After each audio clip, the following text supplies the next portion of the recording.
নমস্কাৰ বন্ধুসকল, আজি মই কম চুলিৰ যতন কেনেকৈ ল'ব পাৰি। চুলি আমাৰ সৌন্দৰ্যৰ এক বিশেষ অংশ।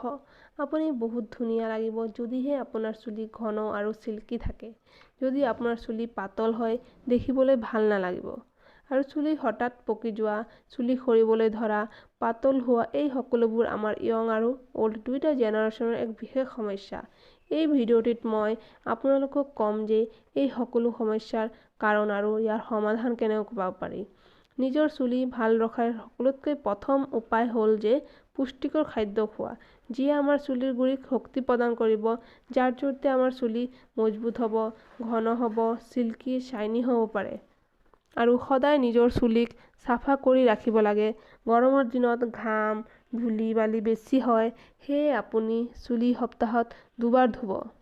আৰু ঠাণ্ডা দিনত এসপ্তাহত এবাৰ শ্বেম্পু কৰিব লাগে আৰু কুহুমীয়া গৰম পানীৰে চুলি ধুব লাগে।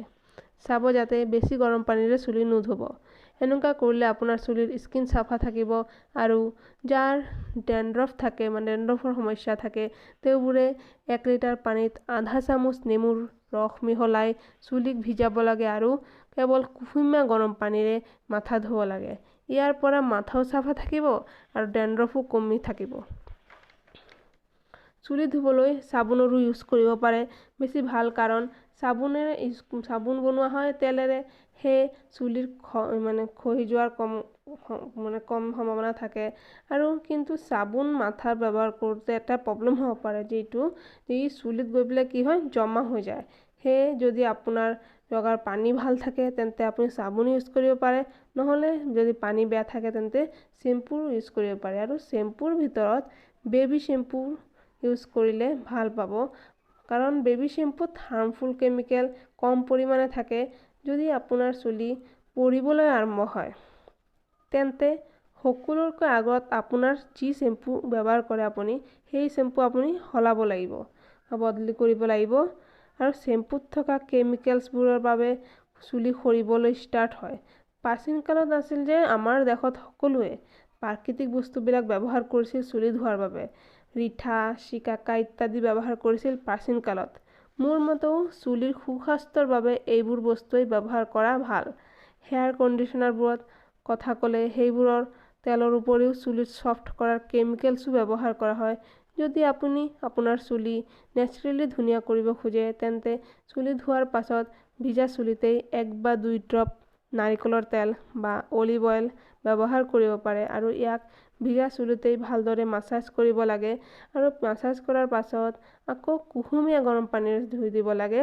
তেন্তে আপোনাৰ চুলিৰ কণ্ডিশ্যনটো হৈ যাব। আৰু যিহঁতে চুলিত ৰঙৰ ব্যৱহাৰ কৰে, হেয়াৰ ডাই ইউজ কৰে, তেওঁলোকে ধ্যান ৰাখিব লাগে যে চুলিৰ ৰঙত এমনিয়া নাথাকে যেন। এমনিয়া প্ৰথমে চুলি ক'লা কৰিব, পাছত ডেমেজ কৰি দিয়ে চুলিখিনি। তেতিয়া আমি ডেমেজ চুলিৰ বাবে বহুতো টকা ৱেষ্ট কৰি কণ্ডিশ্যনাৰ কৰিব লাগে, হেয়াৰ কণ্ডিশ্যনাৰ কৰিব লাগে, হেয়াৰ স্পা কৰিব লাগে আৰু হেয়াৰ মাস্ক লগাব লাগে, চিৰাম ল'ব লাগে আৰু বিভিন্ন ট্ৰিটমেণ্ট কৰিব লাগে। গৰম দিনত চুলি ঠাণ্ডা পানীৰে আৰু ঠাণ্ডা দিনত কুহুমীয়া গৰম পানীৰে চুলি ধুব লাগে। চাব যাতে বেছি গৰম পানীৰে চুলি নুধুব। বেছি গৰম পানীৰে চুলি ধুলে প্ৰ'টিন কমি যায়, যাক কেৰাটিন বুলি কওঁ, সেইটোক ডেমেজ কৰি পেলায়। আৰু হেয়াৰ ড্ৰায়াৰ্ছ আৰু হেয়াৰ আইৰণৰ ইউজ ডেইলি কৰিব নালাগে। ইয়াৰ বাবে লাহে লাহে চুলি জ্বলিব ধৰে। সেয়ে হেয়াৰ ড্ৰায়াৰ্ছ আৰু হেয়াৰ আইৰণৰ ইউজ একেবাৰে কম কৰিব লাগে। আৰু চুলিত ব্যৱহাৰ কৰা ফণী, তাৰপিছত ব্ৰাছবিলাকো যাতে ভাল হয়, এটা ভাল কোৱালিটিৰ ব্ৰাছ হয়, ফণী হয় ভাল। আৰু চাব যাতে যে যিটো ব্ৰাছেৰে আপুনি চুলি আঁচুৰে বা যিটো ফণীৰে আপুনি চুলি আঁচুৰে, সেইটো আৰু বেলেগ কোনোবাই ইউজ কৰিব নালাগে।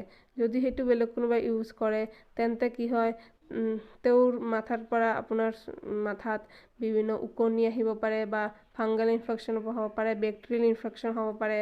আৰু সেয়ে আমি আমাৰ গামোচাবোৰ টাৱালীবোৰ আমি এজনে আনজনৰটো ইউজ নকৰোঁ।